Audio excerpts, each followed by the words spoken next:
Assalamualaikum warahmatullahi taala wabarakatuh. Apa khabar anak murid cikgu? Diharap semuanya dalam keadaan sihat.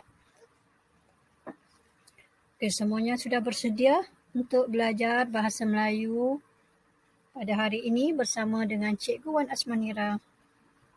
Baiklah murid-murid, pada hari ini kita akan belajar subjek bahasa Melayu. Murid-murid sila rujuk buku teks pada muka surat 146 hingga 147.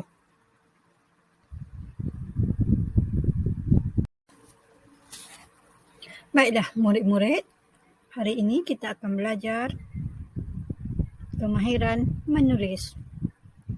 Tajuk pembelajaran kita pada hari ini ialah Komuniti Samudra.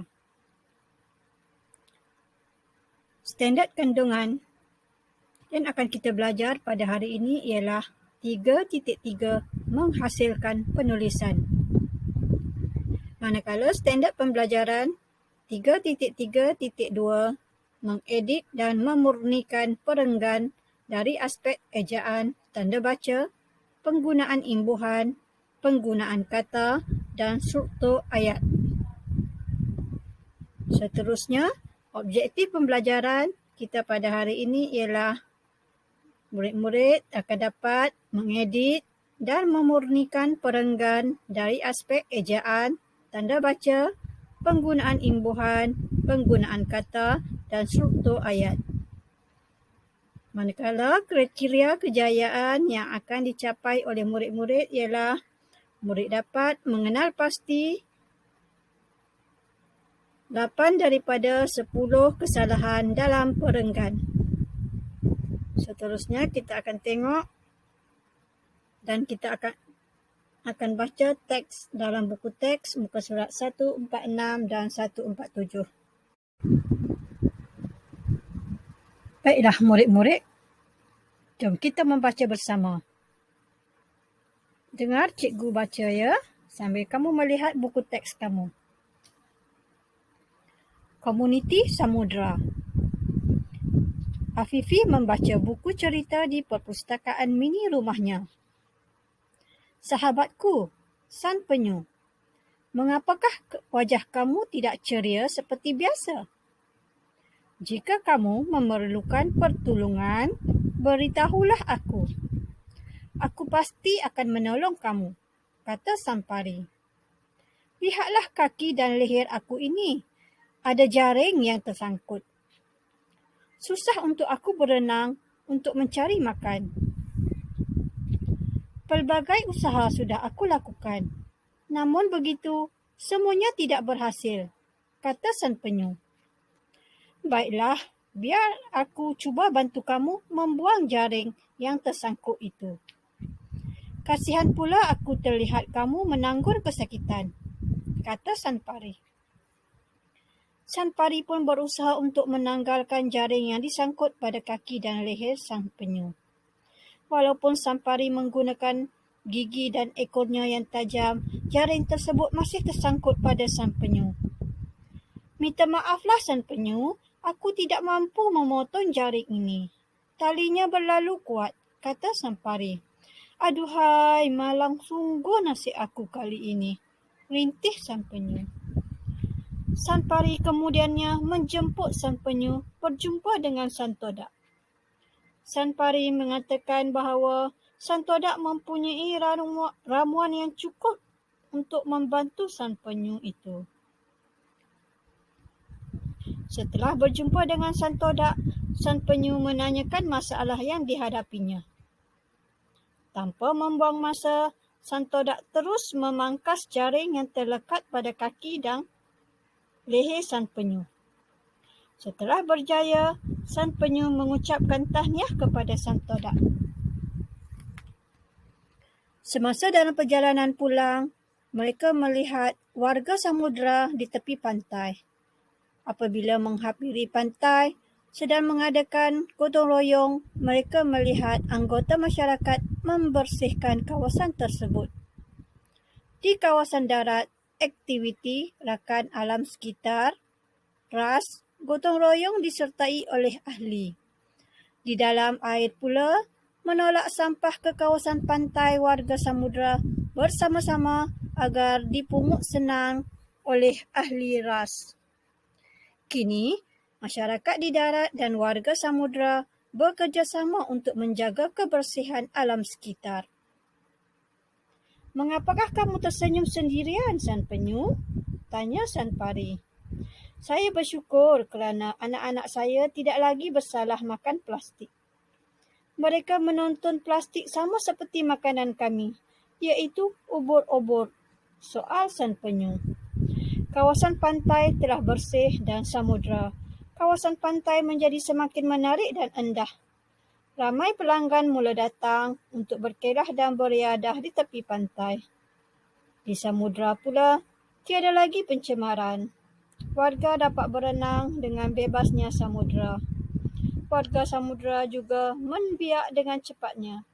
Mereka hidup dalam keceriaan.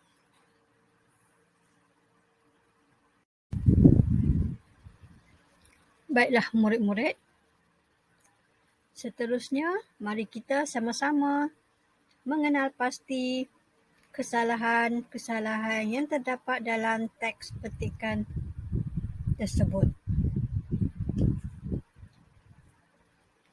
Boleh murid-murid beritahu cikgu apa kesalahan yang telah kamu kenal pasti?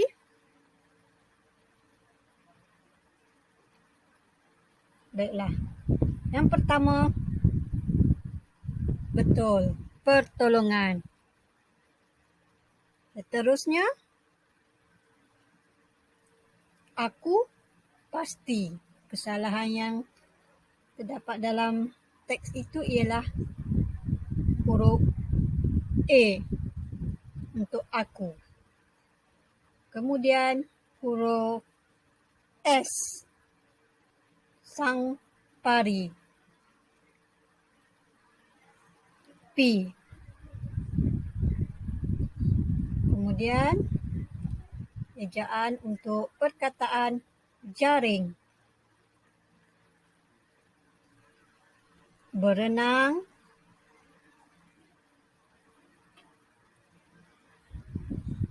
Namun, huruf besar untuk N. Perkataan berhasil. Tersangkut. Seterusnya, menggunakan. Memotong. Terlalu. Membawa. Alatan. Menceritakan. Memotong. Terima kasih.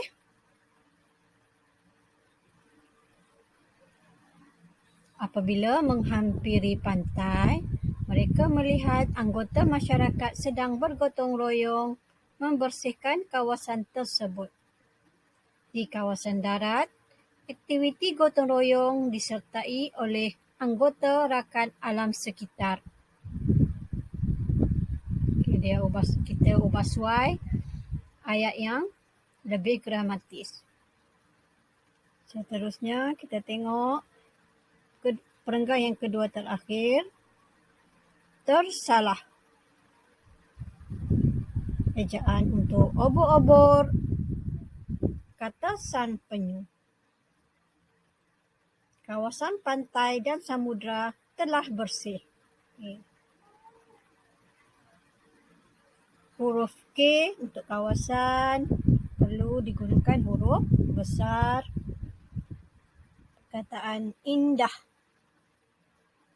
Pengunjung. Beriadah. Pencemaran. Seterusnya, warga samudra dapat berenang dengan bebasnya. Dan akhir sekali, hidup. Perkataan hidup. Mereka hidup dalam keceriaan.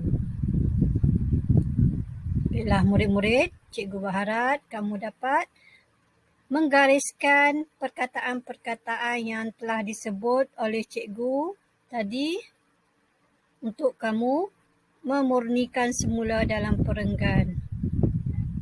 Murid-murid perlu menulis semula perkataan yang betul, ejaan yang betul, penggunaan kata yang betul dalam teks petikan tersebut. Murid-murid boleh melihat semula video ini untuk mendengar semula perkataan-perkataan yang telah cikgu sebutkan tadi untuk memurnikan semula petikan yang telah kita belajar pada hari ini. Cikgu berharap murid-murid dapat mengenal pasti dan membaiki semua kesalahan yang telah kita pelajari tadi.